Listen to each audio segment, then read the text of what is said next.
Mateo 12:43 hanggang 45.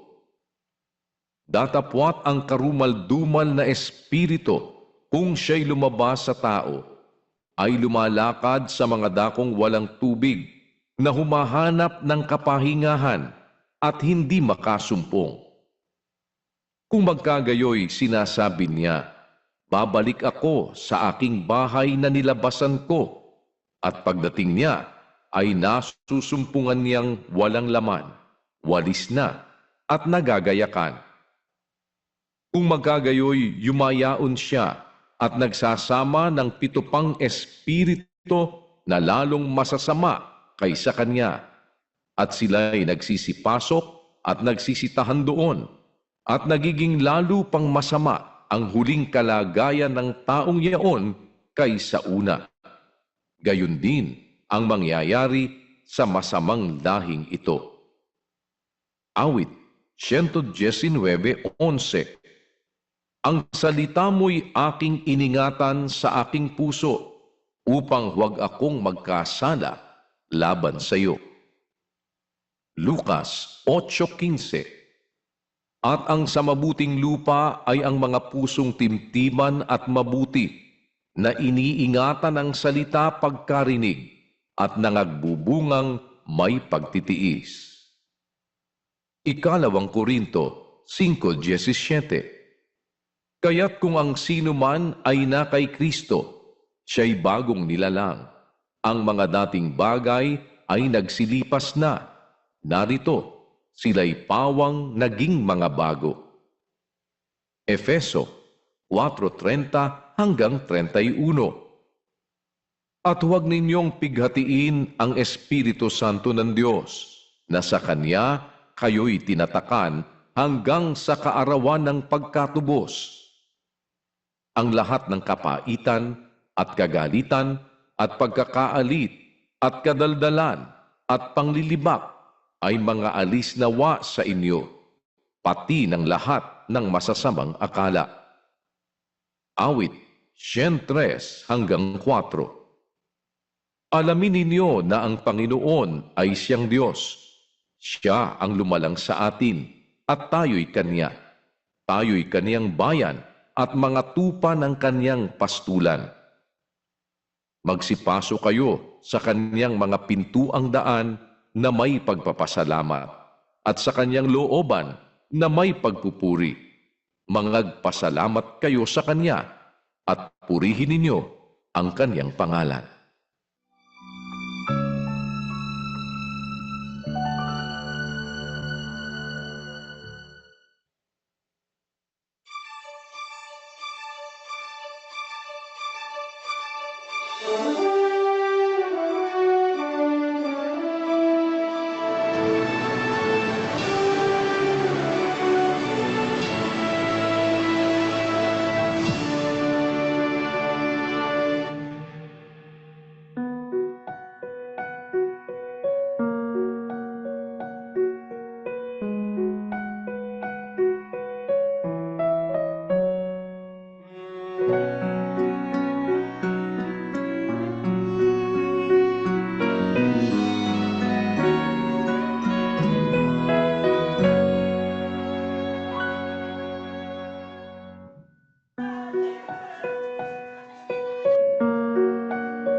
Kasambahay po dito sa bansang Bahrain, na ilang taon na po na nagtitiis dito para po sa mga mahal sa buhay.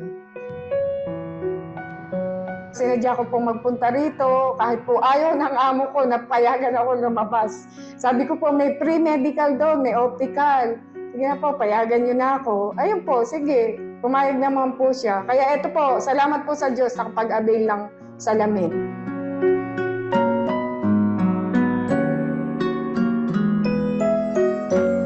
Totoo po talagang kasi yung nakita ko po kay Kuya kung paano po niya lingapin yung kapwa, lalo na po yung mga kapatid. Kahit po mayroon pong pagtitiis, na-inspire ako na ang sarap pala po sa pakiramdam na nagagawa natin to sa kapwa natin, lalo na po sa kapatid.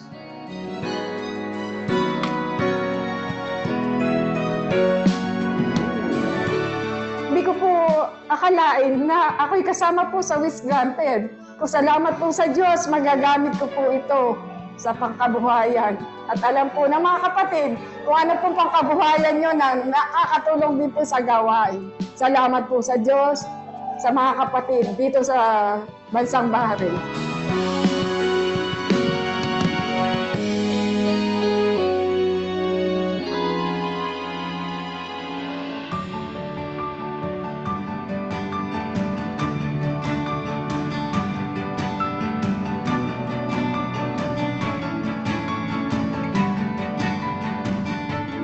First of all, I would like to say thank you to MCGI for bringing all these people together and for gifting us all this. Maraming salamat po sa patuloy na pagtulong sa katulad naming mga nangangailangan.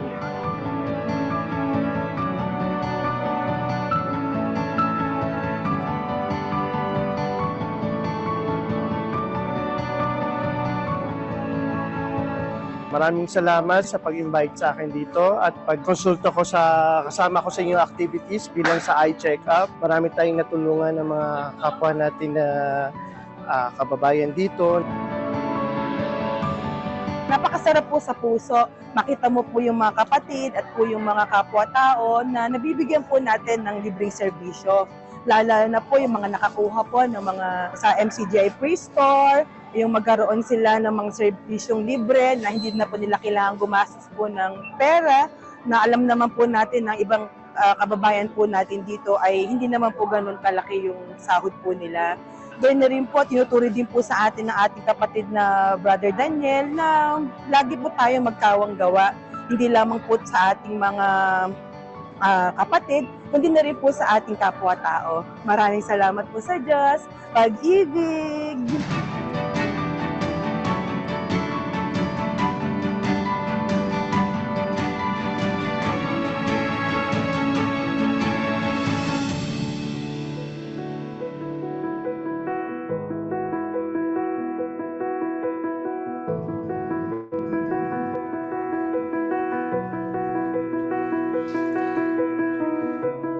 It is really a wonderful day for me to be a part of this Thanksgiving feast, which is best thing to happen to any human, giving our own soul to others.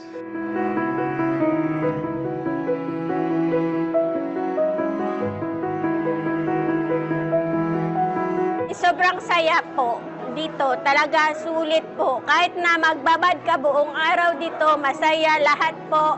Nagmamahal, makikita mo yung ngiti ng bawat isa. Ang saya, ang tuwa, at saka present ni Lord ng ating Panginoon na yan dyan. Tulad ngayon, kahit na nagsasayaw nga lang ako, nararamdaman ko po yung presensya ng Diyos. Sobrang pasalamat ko din po sa Diyos dahil sa araw-araw po natutulungan. Kasi sa bahay ng amo ko, 2 beses lang kami kumakain, umaga at saka gabi. Tsaka sa tanghali, hindi kami talaga kumakain. Kaya malaking tulong po yung mga bigay po dito po sa Piyesta ng Diyos po. At salamat po sa Diyos.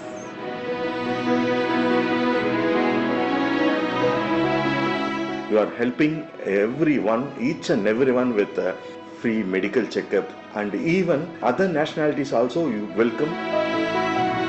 I am really thankful to give me an opportunity to serve you. This should be my memorable day in my life. And thank you and thank you.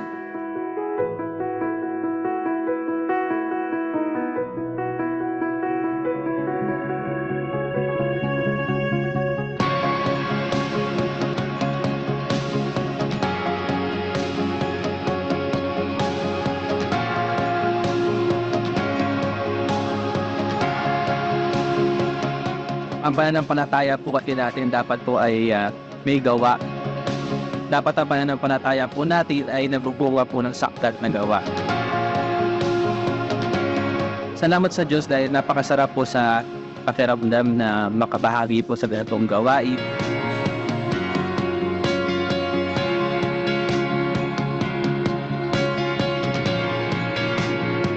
Isa po ito sa mga nag-udyok po sa akin upang maipakita ko po kung paano po pag-ibig po sa aking mga kapatid sa bawat isa po. Gayun na rin po sa mga kapwa po natin dito sa gitnang silangan.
sobrang thankful.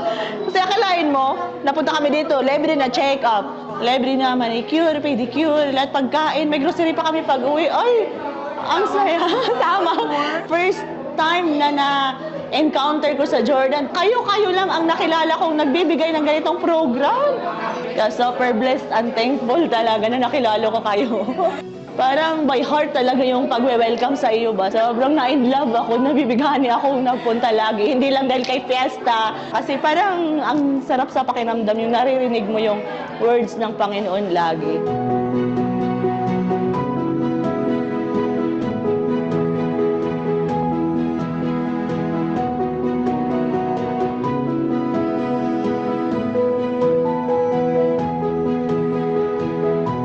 Sa sitwasyon ko, may 2 bata, tapos alaga pa sa asawa mo, na parang bata, di ba? So, hirap na hirap talaga ako. Kumbaga, lahat yun, shoulder ko. Yung kahit pa sabihin mo na nagtatrabaho ka, hindi ka makaiyak kasi kailangan mo lumaban. Mahirap, lalo na kung nag-iisa ka lang. Kung pwede sana na matulungan ninyo ako na mabigyan ng wheelchair yung asawa ko, napakalaking tulong noon para sa amin. Yun, yung sobrang thanks talaga kung matutulungan niyo ako sa ano na yan. Unang-una po, maraming salamat sa Diyos. At natulungan po talaga ako ng sobra-sobra. Itong tulong po na unang-una na binigay niyo sa amin, talagang malaking tulong sa amin talaga. Salamat po talaga ng marami sa Diyos at kayo po ang ginawang instrumento na para tulungan ako at tulungan pa yung maraming tao.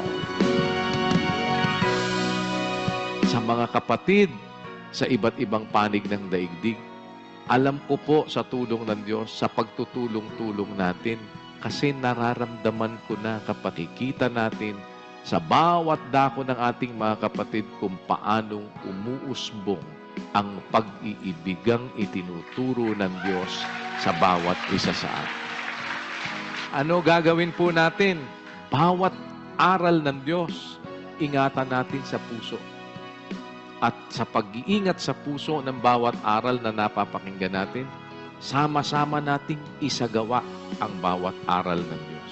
Sa pagtutulong-tulong natin ng pagsasagawa ng aral ng Diyos, makukuha natin yung estado ng kagalingan, ng kaalaman, ng pagpipigil, ng pagtitiis, ng kabanalan, ng mabuting kalooban sa kapatid, at ang tali ng kasakdalan na yon ang pag-ibig na itinuturo ng ating Panginoong Hesukristo.